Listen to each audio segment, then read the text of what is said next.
Alright, today I'm going to be using every brand new item that released this update and put it into one build and solo the brand new Reaper raid boss with the build.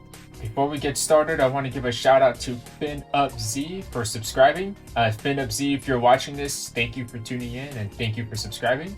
And if you would like a random shout out as well, don't forget to subscribe as I shout out every random subscriber in each video.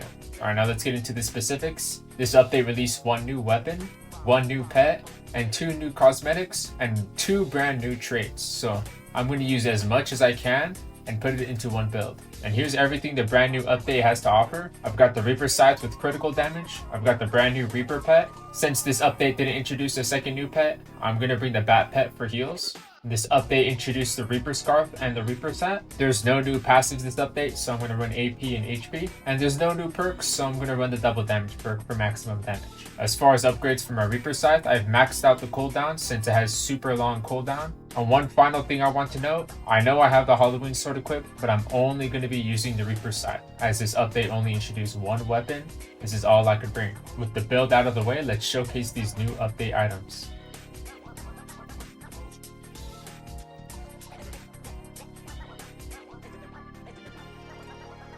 Alright, I just loaded in. Of course, for the new update, I've got to have maximum potential for the Reaper Scythe and have 100 mastery. And you can see all our skills are building up meters super fast. So let's see how much Nether Sigil does as a damage test. Does almost 2k. Let's see how much this move does.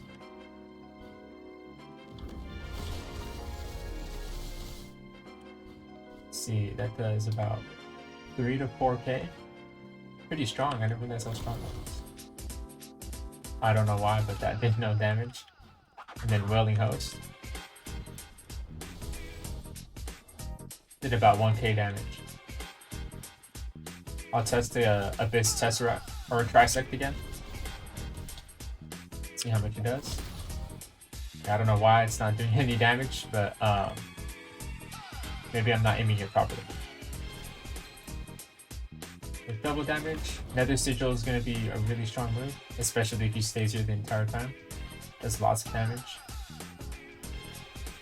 And Unreal Reap as well. It did a lot of big damage that scales super high with double damage. Let's see if this move wants to hit. I think the damage is just not extremely high. And then Wailing Host. It's about 1000 damage. And then the ult is actually super powerful.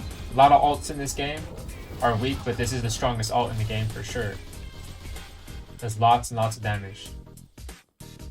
Anyways, let's speed up the video and take them down.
That's why I bought healing. Good thing there's lives, because this build gives me such low health. Even at max health, you can still get one shot from the box. Just a little tip.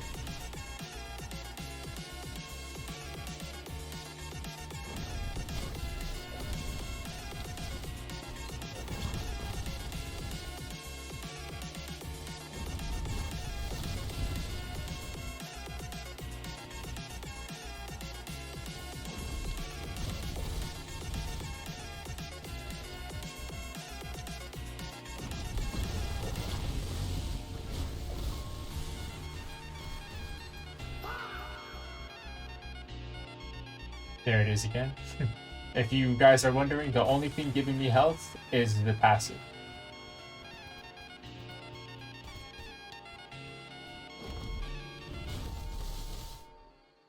And we're done. Took us about 10 minutes. Timing is always inconsistent with this boss, that's what I'll say. Alright, so my final thoughts for this build and this update. The Reaper Scythe is definitely the strongest weapon in the game, without a doubt. Especially with all these cooldowns capped out. In one skill cycle, we're able to do more than 10k damage, which is really powerful.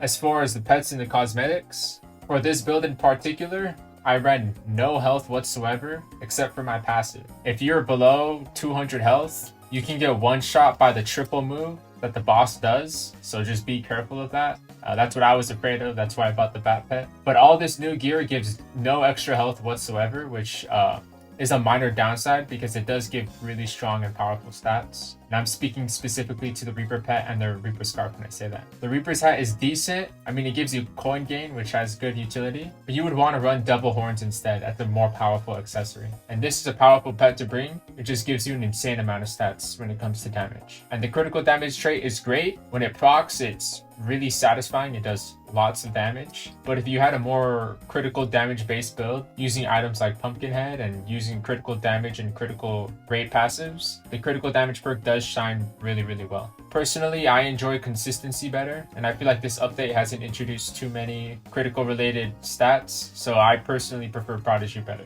Anyways, that's going to be it for this video. One final announcement before I leave.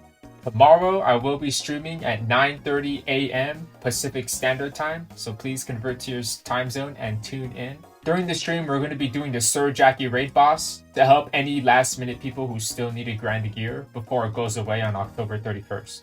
And another thing I want to mention is that I have a Discord server now, and if you would like to join, the link is in the description of this video. The link is also in the bio of my channel. So if you're interested in joining, occasionally I will help some people in the server do any sort of raids or any sort of requests, and you can ask any sort of questions to me personally. Thank you guys for watching, and don't forget to subscribe.